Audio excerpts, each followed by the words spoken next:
Hey there, YouTubers. Knife Guy Rick here with another knife review. Today we have a Demko AD20.5 that we're going to review. So let's take a look at this packaging a little bit. Here's the knife. I wanted you to see this packaging. It's pretty nice. It comes in this cool box, and you open the box, and inside you find a couple of things. Got this one at KnifeWorks, so that's why there's a KnifeWorks sticker in there. You get this shark lock sticker, which is super cool. Then you get the pouch. In the pouch, we have a few things. We have an extra clip for left-handed carry.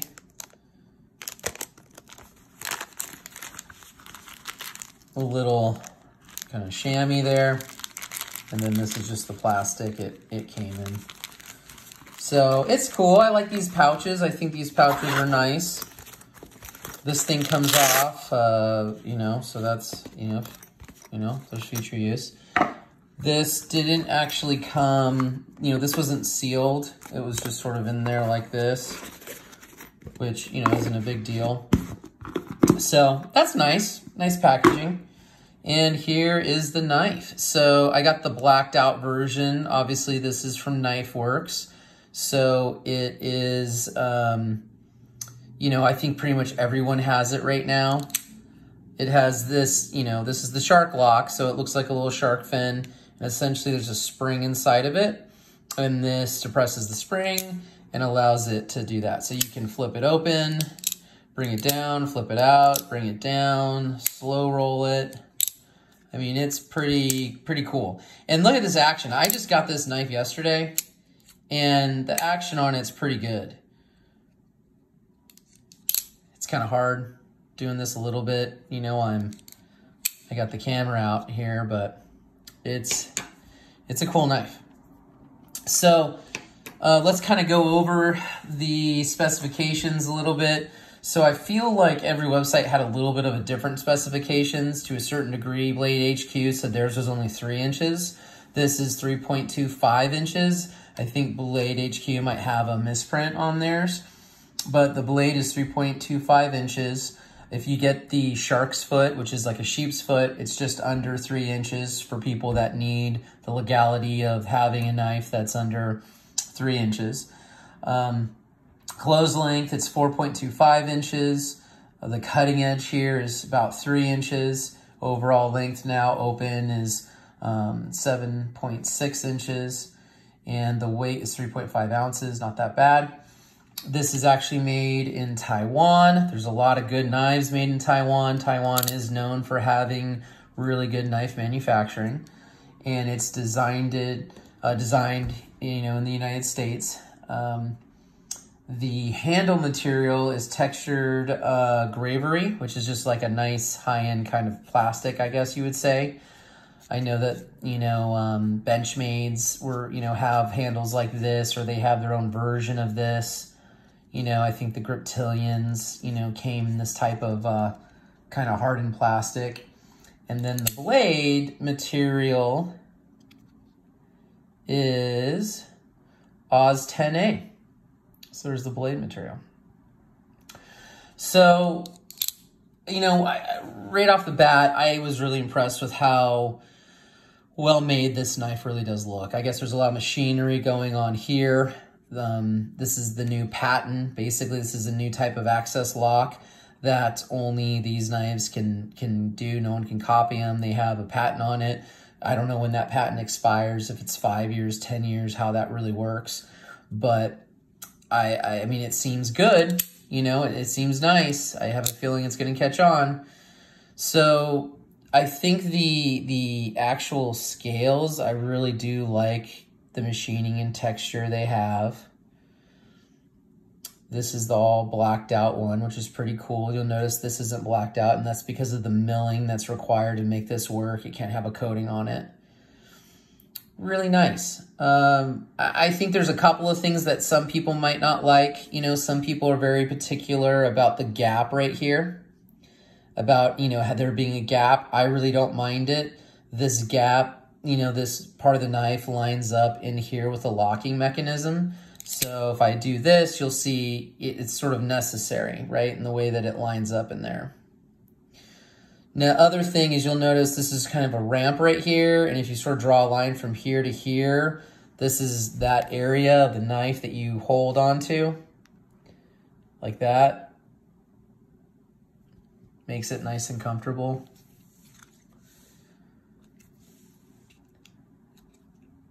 So I like that. I think it's definitely, you know, it's not bad. Another thing that, you know, it has a pocket clip. What I thought was cool is a lot of people, you notice there's a flat spot here. There's also a flat spot right under there. So this doesn't, you know, get stuck on the texture when it goes in your pocket, which is a feature that, you know, a few have done. It's one of the things a lot of people complain about. So it's nice to see them do that.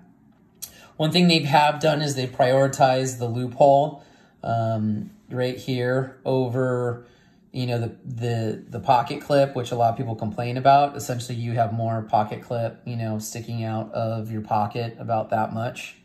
Again, this is all blacked out, so I don't really care. And it is pretty thin. I mean, it is a nice thin, you know, knife. I think the handle thickness is 0.32, but it's good. And they do make aftermarket pocket clips that are deep carry, where this is up here, and then you can't use, you know, the hole here for a lanyard or something. I don't normally use the lanyard hold anyway, so, you know, I could see, as long as it hits, you know, on that same spot and doesn't hit back here, it seems like having a deep, you know, a deep carry pocket clip on this would be cool. Again, that would be an extra 20 bucks to buy that. So, you know, that's kind of the overview there. I do think it's a nice knife. So let me compare it to a couple of other knives. And let's start there. Again, you know, the action I think is amazing. Out of the box, there's no breaking it in. I mean, it just has really good action. So I think that's, you know, that's a lot of the nice things. So let's take a look at some stuff I would want to compare it to. So here is a Boker auto knife. It's about the same size. Here's another Boker right here, same size. And I even have kind of a third one here. Let's see if I can get them all into the frame. And let's talk about it. So all of these knives have one thing in common other than the length, and that's all of these knives are made in Taiwan. So Taiwan does have really good manufacturing of knives. A lot of people really like their knives. They do make very good quality. Not all knives have to be made in America to be of good quality. And the steels are somewhat similar. This steel right here is D2. This steel right here is Oz 8. And this steel right here in the DeMarco is the Oz 10. And then this is, I want to say it's similar to 420 stainless steel. It's something of that nature. So it's, you know, it's reasonable. But basically all these steels are somewhat similar. When we're talking about Japanese steel, and that's what the Oz is, it's Japanese steel. There's Oz 6, Oz 8, Oz 10, and obviously Oz 10 is the best out of the Oz's. So, you know, that's something to be said. Oz 8 is very well known. Over time, people have complained about Oz 8 and said, you know, it dulls fast and you need something a little bit better. So you can see there's Oz 8. And so a lot of people, or a lot of the manufacturers have moved away from Oz 8 and have moved to D2 steel. And the D2 steel is you know, it retains an edge longer, and it's a really great tool steel. It's a steel that's used to make tools, but it's not quite as, you know, as resistant to rust. So that's a little bit of a drawback. Again, you know, this blade's coated, which is nice. This one is a stainless steel, and this one, you know, is a CRKT, and this just happens to be the Ripple, the Canadian Ripple. I think this is a cool knife. So something to talk about, though, obviously, is price. So this knife right here, I got this at Blade HQ for 40 bucks. It's Oz 8. It was, you know, on sale. It was $40. And it's got, you know, a hard plastic handle and Oz 8. This one right here is D2 steel with a hard plastic, you know, handle. And this one was $55. This CRK has a lot of intricate machining. You know, it has very tight, you know, kind of manufacturing. I think it looks really well manufactured, you know, of a good quality. Just for you to kind of see it there. But this, and there's a cheaper version. There's a made in China version that's 40 bucks, but this is the Taiwan version, and this is $80. And this guy cost me 150 bucks. And if you buy it at Blade HQ, I think it's 160. And, you know, it's hard plastic handle, you know, again, it's a little bit, right, it's the Gravery, and it's Oz 10. So, you know, it's one of those things where it's like, man, these knives that are made out of similar materials are all budget knives, ranging from $40 to $55 to $80. And this, for most of you that have already bought this knife, is $160. You know, or if you're lucky, you got it for $150 like me. So let's compare it to some knives that are a little bit more expensive, and just take a look at that and see what that kind of looks like, and give you a little bit of size. You know, here is a PM2. Again, this is obviously a larger knife. And here's, you know, a PM3. This is just under 3 inches. So this would be more in line with the shark's foot version of this one. You know, again, this is made in S35V, and these are G10 handles. You know, it's a back lock. It's not an access lock.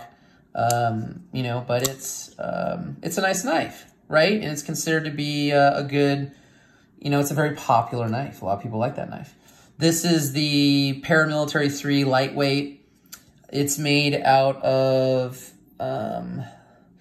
this CTS BD1N. Now, the BD1N is a premium steel. There is BD1, which is a budget steel. Again, this is a Japanese steel, and the BD1N is considered to be a high-end steel, right? So this would be something that, you know, the S35V or S45V would kind of compete with. This is a high-end steel. So, you know, then this is that American-made steel, really good, that S35V VN. Again, we have, you know, Oz 10. So this paramilitary, I got this one on sale for 160 bucks. So pretty much same price as this. And it's G10 handles with, you know, S35V. This one right here that has kind of the top of the line Japanese steel for knives right now, this BT1N, you know, in the Paramilitary 3, lightweight. So these are plastic handles, but they're, you know, a high-end special type of plastic that's super light and, you know, blah, blah, blah. And this was 130 bucks. And again, this is 160. You can get a blacked out version of this, I think, for, you know, like 175. So, you know, we're back to a situation where, all right, what do we really compare this to, right? You know, what should this knife be? You know, here's another one last comparison, right? You know, here is a Doug Ritter, and this particular one is 175, but you can get the same size without a coated blade and a black handle. And again, these are G10 handles for 165, you know, so, or 168. So let's say $8 more than this. And this is 20 CV with G10 handles and a deep carry pocket clip. So, you know, okay, so if we compare this to high-end, let's say, knives that are manufactured in China, typically what you would see is you would see VG10 with like maybe a micarta handle. So micarta handles are, you know, are expensive and people like them and they're nice. And, you know, they actually sell aftermarket micarta handles for this and they're $75, right? On top of what you've already paid. And then the VG10 steel is basically what would be above the V or the Oz 10. Again, you know, Oz 10 is, I mean, some people compare Oz 10 still to D2 steel, you know. Oz 10, I guess, for the American-made steels is most comparable to 440 stainless steel. If you have, you know, an old buck knife, a 110 buck knife, I think those were traditionally 420 stainless steel. They might be 440 stainless steel now. I think the, you know, kind of the higher end Swiss Army knives are, you know, 420 or 440 stainless steel. But that's kind of what we're dealing with this steel. So realistically, for $160, this thing should have at least VG10 steel and micarta handles. And the truth is most knife people, you know, they want to see this in S30V with G10 handles, you know. And you could go a little bit of a different way and maybe just, you know, keep this as the gravery, but then do a more premium handle, you know, like what we have, you know, from Japan. Let's say we keep it from Japan with this, you know, BD1N. And then you could probably justify, you know, the cost of this knife. So what are we paying for? You know, we're paying for, you know, this patent. That's what we're paying for, I guess. It's a cool knife. You know, it does have this cool sharks thing, and it's got really good play, and it's nice. I get why people like it. It's definitely a cool knife. But, you know, if you were someone that said, hey, I don't collect knives, I just need a knife as a EDC, you know, what should I get? Well, you can get a Benchmade bug out with S30V, or yeah, S30V steel, with, you know, their version of kind of that high-end plastic handle for, you know, $158. Or if you can find it, there's a Benchmade Griptilians out there for $130 with S30V steel and hard plastic handles. Again, it's, you know, whatever Benchmade calls them. That's like the gravery kind of equal. And they have the upgraded Benchmade Griptilian that comes with 20 CV and G10 handles. And that one, I believe, was $150. Now, they might be hard to find. They might be sold out. Maybe when they get back in stock, they might be, you know, $160, you know, because things have, you know, knife prices have gone up a bit. But, I mean, I think the person that wants to buy this knife is the person that collects knives. And they're adding this to their collection because it's the new cool kid on the block with the new patent. You know, but it's hard for me to justify the price. I mean, this knife, when we compared it to what it's made out of, I'm looking at anywhere from $40 to $80, you know? So you know, and then if you add in a little bit more for the patent, maybe this knife's worth $100, you know?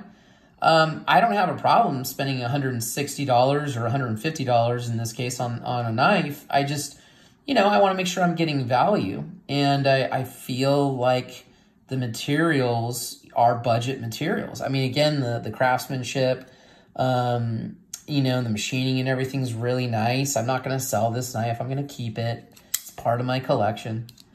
But I just don't think, you know, somebody that's not that into knives and just wants a really good everyday EDC, there's a lot better materials you can get for the $160 range. So, you know, needless to say, I hope this was a good, honest review. I hope you got some good information in this, and it helps you make a better decision on whether or not this is something you want to buy. Again, like I said, I'm going to keep the knife. I think it's cool, but I just think it's more of a collector's piece for the new, you know, design, really. Anyway. Hope you're enjoying this, and, you know, feel free to like and subscribe and watch some of my other videos, and, you know, you guys stay sharp out there. I'll see you next time.